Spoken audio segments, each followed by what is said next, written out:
guys, welcome to another episode of Electrical Theology Esoteric Life Coaching. I am your host Charles. Thanks for joining me, guys.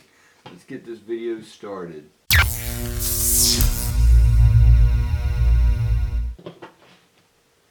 Alright, thanks again for coming back, guys. If you're new to this channel, at the end of it, go ahead and like, subscribe, all that good stuff. Look at the videos that come after that, and that's all about what we'll say there.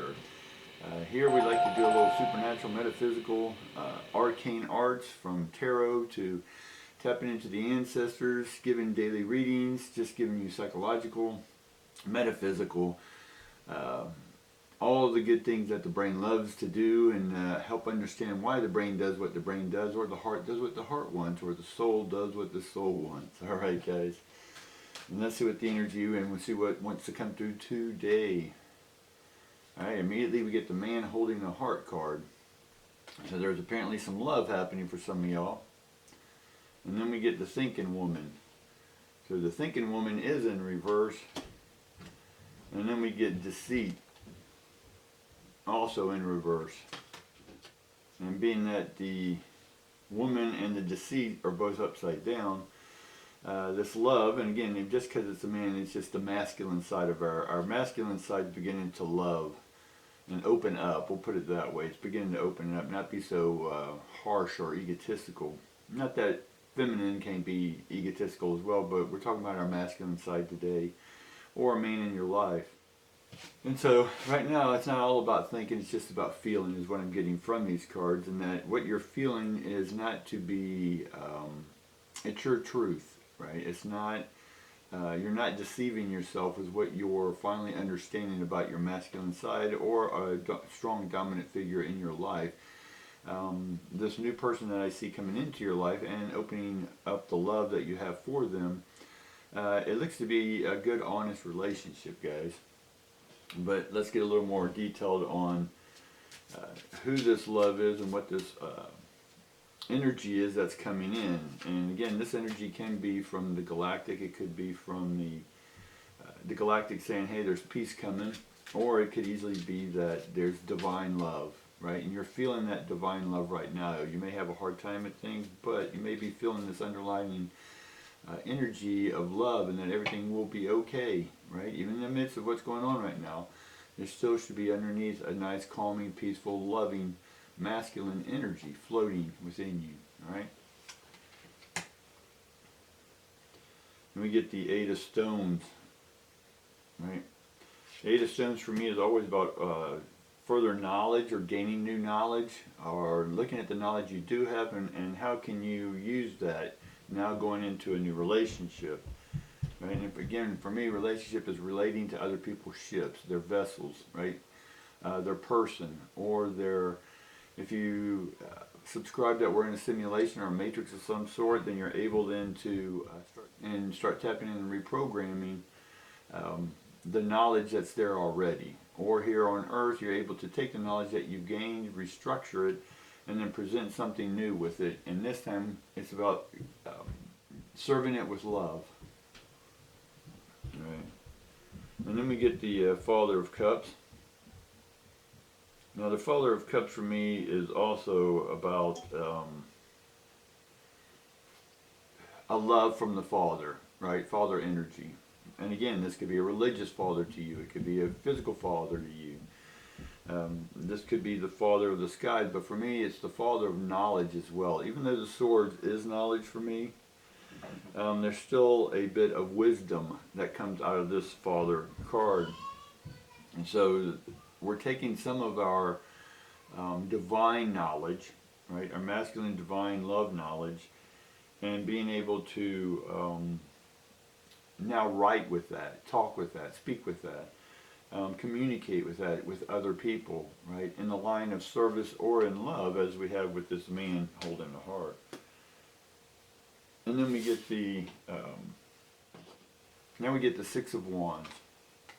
Six of Wands to me is always a good card, right? It is also about balance, virtue, honesty, words like that. And so we're beginning to have this honesty, and then most of the time it's being honest with yourself about where you are, what you know, what you don't know. who you're with, who you don't want to be with anymore, where you live, where you don't want to live with anymore. And finally, take all that energy that you'll free up and use it to tap into the higher frequencies or the knowledge to get the real knowledge. Then we get the Eight of Cups upside down, which for me, Eight of Cups is normally failure. But in this case, the card, for my reading, is in the reverse. Right? Which means that the failure part, or what we, and you can look at failure, I look at failure as a great thing, because some of the best knowledge you'll gain very quickly is by a failure, right? A business failing, a relationship failing, miscommunication. Because then you can sit there without the ego, right? Without that deceit, and go, okay, wow, this is me somehow. How am I not opening up? How am I not thinking? How do I need to restructure my thoughts, right? It's a quick learner for you guys in this life. But it's also that all the other attempts you've made have been failures because you didn't have the knowledge, because the heart wasn't open. You got it now? All right. Then we get the Two of Cups, and the Two of Cups is in reverse, right? Which means the old relationship, right, that was a failure, that you're gaining more knowledge from, has helped you open up your heart, right? And open it this time, not you yourself being deceitful and having the ability to catch it when other people are trying to be deceitful to you. And then really, what is deceit?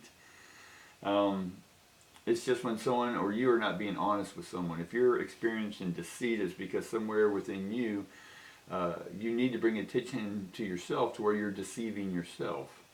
Does that make sense? Deception is deceiving ions, basically. So the ions you're taking in aren't your ions. You're trying to get someone else's ions or energy, right? It's not yours, right? And so that's what this is about, getting back to our heart, right? What you've been chasing is not yours.